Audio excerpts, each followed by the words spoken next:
بسم اللہ الرحمن الرحیم۔ پیارے دوستو، ہمارے نبی پاک صلی اللہ علیہ وآلہ وسلم کا سحری اور افطاری کا انداز سادگی، برکت اور اعتدال کا بہترین نمونہ تھا۔ آپ صلی اللہ علیہ وآلہ وسلم نہ صرف خود سحری فرماتے بلکہ دوسروں کو بھی ترغیب دیتے، کیونکہ سحری روزے کو آسان بنانے اور اللہ کی رحمت پانے کا ذریعہ ہے۔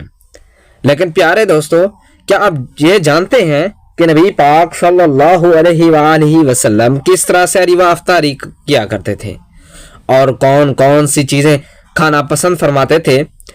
آج کی اس ویڈیو میں ہم آپ کو پورا واقعہ بتائیں گے، جسے سن کر آپ بھی ہمارے پیارے نبی صلی اللہ علیہ وآلہ وسلم کے طریقے پر عمل کر سکیں گے۔ لہذا ویڈیو کو آخر تک ضرور دیکھیے گا۔ پیارے دوستو، اللہ پاک کے پیارے نبی حضرت محمد صلی اللہ علیہ وآلہ وسلم نے اپنی حیات زندگی میں 9 رمضان دیکھے ہیں، یعنی کہ 9 رمضان المبارک گزارے ہیں۔ 10ویں رمضان کے شروع ہونے سے پہلے آپ اس دنیا سے پردہ فرما گئے، یعنی کہ آپ اللہ تعالیٰ کے پاس تشریف لے گئے۔ اس طرح سے آپ نے اپنی زندگی میں روزے فرض ہونے سے لے کر وفات تک کل 9 رمضان گزارے۔ پیارے دوستو، رمضان المبارک کے مہینے میں حضرت نبی کریم صلی اللہ علیہ وآلہ وسلم کے معمولات، عبادات اور ریاضات عام دونوں دنوں کے مقابلے میں کافی بڑھ جاتی تھی۔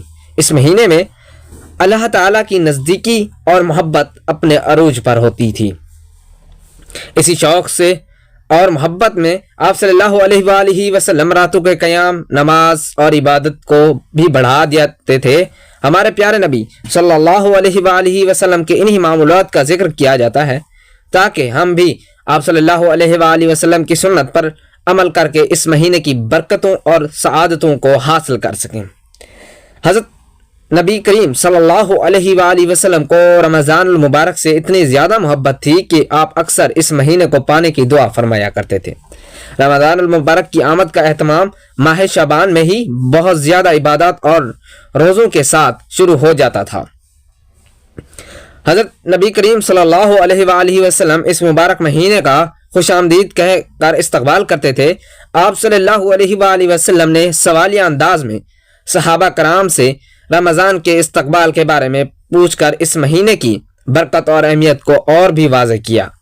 جب رمضان کا مہینہ آتا تو حضرت نبی کریم صلی اللہ علیہ وآلہ وسلم صحابہ کرام سے فرماتے، تم کس کا استقبال کر رہے ہو اور تمہارا کون استقبال کر رہا ہے؟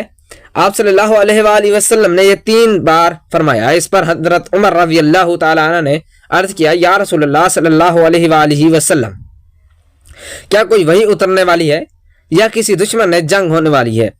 تو حضرت نبی کریم صلی اللہ علیہ وآلہ وسلم نے ارشاد فرمایا، نہیں، ایسی کوئی بات نہیں۔ پھر آپ صلی اللہ علیہ وآلہ وسلم نے فرمایا، تم رمضان کا استقبال کر رہے ہو، اس کی پہلی رات تمام اہل قبلہ کو معاف کر دیا جاتا ہے۔ سبحان اللہ۔ پیارے دوستو، جب مسلمانوں کو مشرکین مکہ کے مظالم سے تنگ آ کر رسول اللہ صلی اللہ علیہ وآلہ وسلم نے ہجرت مدینہ کا حکم دیا تو حضرت بلال رضی اللہ تعالیٰ عنہ بھی مدینہ منورہ میں ہجرت فرما گئے۔ مدینہ میں حضرت بلال رضی اللہ تعالیٰ عنہ اپنے محبوب کی تمنا کے لیے راہوں میں آنکھیں بچھائے انتظار کیا کرتے، دن رات دعائیں کیا کرتے تھے، اے اللہ میرے محبوب محمد مصطفیٰ صلی اللہ علیہ وآلہ وسلم کی حفاظت فرما، زمین کی تنابیں سمیٹ لے اور میرے نبی پاک صلی اللہ علیہ وآلہ وسلم کو جلد سے جلد مدینہ پہنچا دے۔ جب ہمارے پیارے نبی صلی اللہ علیہ وآلہ وسلم مدینہ تشریف لے کر آئے تو حضرت بلال رضی اللہ تعالی عنہ کی خوشی کا ٹھکانہ نہ رہا، وہ قدموں پر نثار ہوتے چلے گئے۔ پیارے دوستو، اللہ کے پیارے نبی صلی اللہ علیہ وآلہ وسلم جب سحری فرماتے تو بالکل آخری وقت میں کرتے تھے۔ ادھر حضرت بلال رضی اللہ تعالیٰ عنہ اذان دے رہے ہوتے اور ادھر آپ صلی اللہ علیہ وآلہ وسلم اپنا آخری لقمہ کھا رہے ہوتے، اور جب سورج ڈوبتا تو آپ صلی اللہ علیہ وآلہ وسلم نے اپنے منہ میں کھجور رکھ کر افطار فرمایا۔ آپ صلی اللہ علیہ وآلہ وسلم ایسا کیوں کرتے تھے؟ تاکہ اپنی امت پر بھوک کا وقت کم سے کم آ سکے۔ ایک مرتبہ اللہ کے نبی صلی اللہ علیہ وآلہ وسلم سحری کے وقت بکرے کی سری کھا رہے تھے۔ حضرت علی رضی اللہ تعالیٰ عنہ بھی ساتھ تھے۔ اتنے میں حضرت بلال رضی اللہ تعالیٰ عنہ آئے اور عرض کرنے لگے، یا رسول اللہ صلی اللہ علیہ وآلہ وسلم، وقت ختم ہو گیا ہے، میں اذان دینے جا رہا ہوں، آپ برائے کرم کھانا پینا بند کر دیں۔ یہ کہہ کر حضرت بلال رضی اللہ تعالیٰ عنہ اذان دینے چلے گئے اور تیاری کرنے لگے، لیکن اتنے میں حضرت بلال رضی اللہ تعالیٰ عنہ کو خیال آیا، پتہ نہیں میرے نبی صلی اللہ علیہ وآلہ وسلم نے کھانا پینا بند کیا ہے یا نہیں۔ وہ فوراً واپس آئے اور دیکھا کہ ابھی بھی ہمارے پیارے نبی صلی اللہ علیہ وآلہ وسلم سحری فرما رہے تھے۔ یہ دیکھ کر حضرت بلال رضی اللہ تعالیٰ عنہ کہنے لگے، یا رسول اللہ صلی اللہ علیہ وآلہ وسلم، اللہ کی قسم سحری کا وقت ختم ہو گیا ہے، سحری ہو گئی ہے۔ یہ سن کر اللہ کے پیارے نبی صلی اللہ علیہ وآلہ وسلم نے اپنے ہاتھ نیچے کر لیے اور فرمایا، اے بلال، ابھی وقت باقی تھا، لیکن تیری قسم کھانے کی وجہ سے اللہ نے اس وقت کو پہلے ہی ختم کر دیا تاکہ تیری قسم کہیں جھوٹی نہ ثابت ہو جائے۔ حضرت علی رضی اللہ تعالیٰ عنہ نے فرمایا، اگر بلال قسم نہ کھاتے تو جب تک میرے نبی پاک صلی اللہ علیہ وآلہ وسلم سحری کرتے رہتے تب تک صبح صادق نہیں ہوتی۔ کسی نے پوچھا، یا رسول اللہ صلی اللہ علیہ وآلہ وسلم، آپ نے سحری کیوں جاری رکھی؟ تو آپ صلی اللہ علیہ وآلہ وسلم نے ارشاد فرمایا، بلال اپنے اندازے کے مطابق سحری کے وقت ختم ہونے کا اعلان کر رہا تھا، جبکہ میری نظر آفتاب سورج کی اس مرکز پر تھی جہاں ابھی بھی سحری کا وقت باقی تھا۔ لیکن جیسے ہی حضرت بلال رضی اللہ تعالیٰ عنہ نے قسم کھائی تو اللہ تعالیٰ نے ان کی قسم کو سچا کرنے کے لیے سورج کو حرکت دی اور وہاں پہنچا دیا جہاں سحری کا وقت ختم ہوتا ہے۔ سبحان اللہ۔ اللہ تعالیٰ ہمیں بھی اپنے پیارے نبی صلی اللہ علیہ وآلہ وسلم کی سنتوں پر عمل کرنے کی توفیق عطا فرمائے، آمین یا رب العالمین۔ پیارے دوستو، ایک مرتبہ حضرت ابو عبیدہ بن زرہ رضی اللہ تعالیٰ عنہ بکرا پکا رہے تھے۔ اللہ کے پیارے نبی صلی اللہ علیہ وآلہ وسلم نے فرمایا، مجھے اگلے بازو دستی کا گوشت پکڑاؤ۔ پھر آپ صلی اللہ علیہ وآلہ وسلم نے اسے نوش فرمایا اور دوبارہ فرمایا، مجھے دستی کا گوشت پکڑاؤ۔ وہ بھی آپ صلی اللہ علیہ وآلہ وسلم نے نوش فرمایا۔ پھر تیسری بار فرمایا، مجھے دستی کا گوشت پکڑاؤ۔ اس پر حضرت ابو عبیدہ رضی اللہ تعالیٰ عنہ نے عرض کیا، یا رسول اللہ صلی اللہ علیہ وآلہ وسلم، بکرے کے تو صرف 2 ہی بازو دستی ہوتی ہیں۔ تو آپ صلی اللہ علیہ وآلہ وسلم نے فرمایا، اگر تو دیگ میں ہاتھ ڈالتا اور نکالتا تو اللہ مجھے تب تک دستیاں نکال کر دیتا رہتا جب تک میں نہ رکتا۔ سبحان اللہ۔ پیارے دوستو، اللہ کے پیارے نبی صلی اللہ علیہ وآلہ وسلم کو دستی کا گوشت بہت پسند تھا۔ اس کے علاوہ آپ کو دودھ، کھجوریں، کدو اور شوربے والی ہانڈی بہت پسند تھی۔ آپ ہمیشہ تازہ روٹی کھاتے یا پھر فاقہ فرماتے۔ آپ نے کبھی بھی باسی کھانا نہیں کھایا۔ صرف ایک مرتبہ فتح مکہ کے موقع پر حضرت ام ہانی رضی اللہ تعالیٰ عنہ کے گھر باسی روٹی کھائی، اس کے علاوہ کبھی باسی روٹی نہیں کھائی۔ اللہ کے پیارے نبی صلی اللہ علیہ وآلہ وسلم نے فرمایا، سحری کھایا کرو، سحری میں برکت ہے، اور فرمایا، جس نے رمضان میں کسی روزے دار کو افطار کرایا اس کے لیے گناہوں کی معافی اور جہنم سے نجات کا ذریعہ ہوگا۔ اللہ تعالیٰ قیامت کے دن اسے حوض کوثر سے پانی پلائے گا۔ ایک روایت میں آتا ہے کہ سحری کا کھانا برکت والا ہے، لیکن واجب نہیں، کیونکہ نبی پاک صلی اللہ علیہ وآلہ وسلم اور آپ کے صحابہ کرام رضی اللہ تعالیٰ عنہ نے لگاتار روزے رکھے اور ان میں سحری کا ذکر نہیں ملتا۔ بعض علماء کے نزدیک سحری کا کھانا سنت ہے اور کچھ علماء کے نزدیک مستحب، لیکن اس بات پر سب متفق ہیں کہ بغیر سحری کے بھی روزہ صحیح ہوگا۔ اگر کوئی جان بوجھ کر سحری نہ کرے یا نیند کی وجہ سے سحری چھوٹ جائے تب بھی روزہ صحیح رہے گا، لیکن بہتر یہی ہے کہ سحری کے وقت کچھ نہ کچھ ضرور کھا لیا جائے۔ حضرت عمر بن عاص رضی اللہ تعالیٰ عنہ سے روایت ہے کہ ہم نے نبی پاک صلی اللہ علیہ وآلہ وسلم کو یہ فرماتے ہوئے سنا ہے کہ ہمارے اور اہل کتاب کے روزوں میں فرق سحری کھانے کا ہے۔ پیارے دوستوں، میں رسول اللہ صلی اللہ علیہ وآلہ وسلم کی خدمت میں حاضر ہوا تو آپ صلی اللہ علیہ وآلہ وسلم سحری کھا رہے تھے۔ آپ صلی اللہ علیہ وآلہ وسلم نے ارشاد فرمایا یہ برکت ہے جو اللہ تعالیٰ نے تمہیں عطا فرمائی تو اسے مت چھوڑنا۔ حضرت سلیمان فارسی رضی اللہ تعالیٰ عنہ سے مروی ہے، ایک طویل حدیث میں آتا ہے کہ رسول اللہ صلی اللہ علیہ وآلہ وسلم نے فرمایا جو شخص رمضان المبارک میں کسی روزہ دار کا روزہ افطار کروائے وہ گناہوں کی مغفرت کا باعث ہوگا اور جہنم کی آگ سے نجات کا ذریعہ بنے گا۔